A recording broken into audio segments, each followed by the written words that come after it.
Hello दोस्तों, देसी दिमाग में आप सबका स्वागत है। और आज हम आपके लिए लेके आए हैं स्पाई फैमिली के एपिसोड 4 का एक्सप्लेनेशन। तो चलिए दोस्तों, ट्रू एलिगेंस के साथ शुरू करते हैं आज के एपिसोड 4 का एक्सप्लेनेशन। तो एपिसोड की शुरुआत में हम देखते हैं कि फॉजर फैमिली आन्या के एडन एकेडमी में एडमिशन के लिए इंटरव्यू की तैयारी कर रही थी। तभी ट्वाइलाइट योर और आन्या से पूछता है कि क्या वो दोनों इंटरव्यू के लिए तैयार हैं। तो उसका जवाब में योर और आन्या बोलती हैं कि वो पूरी तरह से तैयार हैं। वहीं ट्वाइलाइट अपने मन में सोचता है कि वो जो कर सकता था उसने किया। अब उसकी मिशन की सफलता अब इस इंटरव्यू और आन्या के एडमिशन पर ही निर्भर करती है। इसके अगले सीन में हम देखते हैं कि वो तीनों ईडन एकेडमी की गेट पर पहुंच जाते हैं। वहां पर पहुंचकर वो देखते हैं कि वहां पर बहुत सारे पेरेंट्स अपने बच्चों के एडमिशन के लिए एकेडमी आए हुए होते हैं। तभी ट्वाइलाइट को फील होता है कि कोई उन पर नज़र रखे हुए है। दरअसल एकेडमी के टीचर्स फैमिली पर सीक्रेटली नज़र रखे हुए थे और उनके बॉडी लैंग्वेज और मैनर्स के बेसिस पर उनको सेलेक्ट या रिजेक्ट कर रहे थे। ट्वाइलाइट को इस बात का पता चल जाता है और वो योर और आन्या को सावधान कर देता है। तभी जहाँ से पेरेंट्स पर नज़र रखी जा रही थी वहाँ पर हम देखते हैं कि एक सूट बूट में एक आँख में ग्लासेस पहने हुए एक बूढ़ा टीचर आता है। बोलता है कि इस साल के कैंडिडेट बहुत ही बेकार हैं और उनमें एलिगेंस की कमी है। दरअसल ये टीचर स्कूल के हिस्ट्री डिपार्टमेंट का हाउस मास्टर था। तभी हम देखते हैं कि फॉजर फैमिली एकेडमी के फर्स्ट हेडमास्टर और फाउंडर के स्टैचू को सैल्यूट करते हैं, जिसे देखकर ये टीचर काफ़ी ज़्यादा इम्प्रेस हो जाता है। उसे ये काफ़ी एलिगेंट लगता है। इसके बाद वो आन्या की फाइल मंगवाता है, लेकिन जब उसे पता चलता है कि आन्या को सिर्फ 31 मार्क्स मिले थे एंट्रेंस टेस्ट में, तो वो बोलता है कि फॉजर फैमिली ड्रामा कर रही है और वो उनको एक्सपोज करके रहेगा, क्योंकि बाकी बच्चे अपने पेरेंट्स की मिरर इमेज होते हैं और एक एवरेज बच्चे के पेरेंट्स इतने एलिगेंट नहीं हो सकते। तभी हम अगले सीन में देखते हैं कि एक लड़का गटर में फंस जाता है और दूसरों से मदद मांगता है, लेकिन कोई उसकी मदद नहीं करता है। लेकिन ट्वाइलाइट को लगता है कि यह किसी तरह का टेस्ट है और उसकी मदद के लिए आगे आ जाता है। लेकिन इस दौरान उसके कपड़े गंदे हो जाते हैं। इसे देख के वो हाउस मास्टर बोलता है कि अब ये लोग उन गंदे कपड़ों के साथ इंटरव्यू में नहीं आ सकते हैं। मुझे पता था ये लोग इतने एलिगेंट हो ही नहीं सकते। इधर वो लड़का ट्वाइलाइट से माफ़ी मांगता है क्योंकि उसके वजह से उसके कपड़े गंदे हो गए थे। लेकिन ट्वाइलाइट बोलता है कि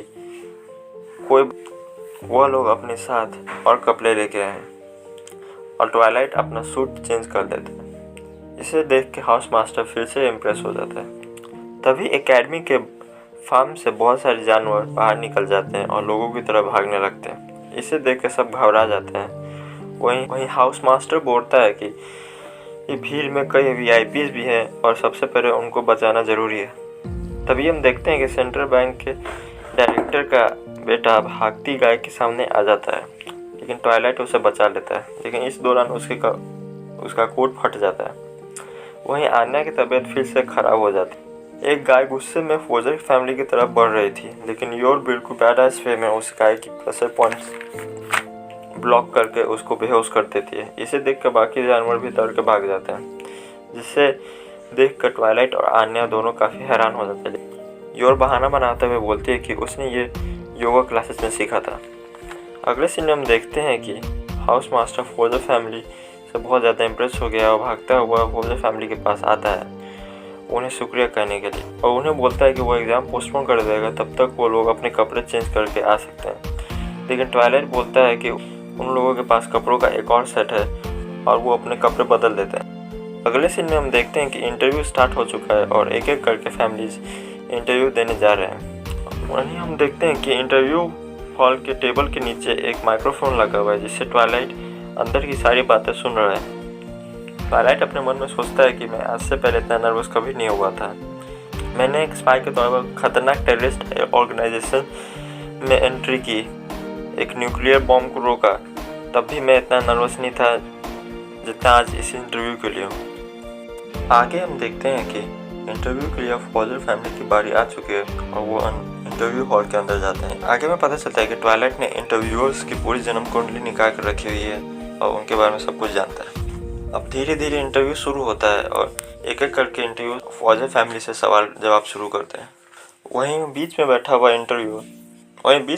इंटरव्यू जिसका नाम मिस्टर स्वॉन था, काफ़ी ज़्यादा खड़ूस होता है। दरअसल वो स्कूल के पिछले हेडमास्टर का बेटा होता है और उसे नेपोटिज्म की वजह से ये जॉब मिली हुई होती है। उसकी अपनी पत्नी के साथ डिवोर्स होने वाला है और उसकी बेटी की कस्टडी भी उसकी पत्नी को मिल जाती है, जिसकी वजह से वो हैप्पी मैरिड कपल्स को देखकर बहुत ज़्यादा जलता है और इसी वजह से वो फौजी फैमिली को देख कर भी बहुत ज़्यादा जल रहा था और इसी वजह से वो उनकी बेइज्जती करते जा रहा था। अब जवाब देने की बारी आन्या की होती है और आन्या भी एक एक करके सभी सवालों का बहुत अच्छे से जवाब दे देती है, कुछ अपने टेलीपैथिक पावर्स का भी यूज़ करके।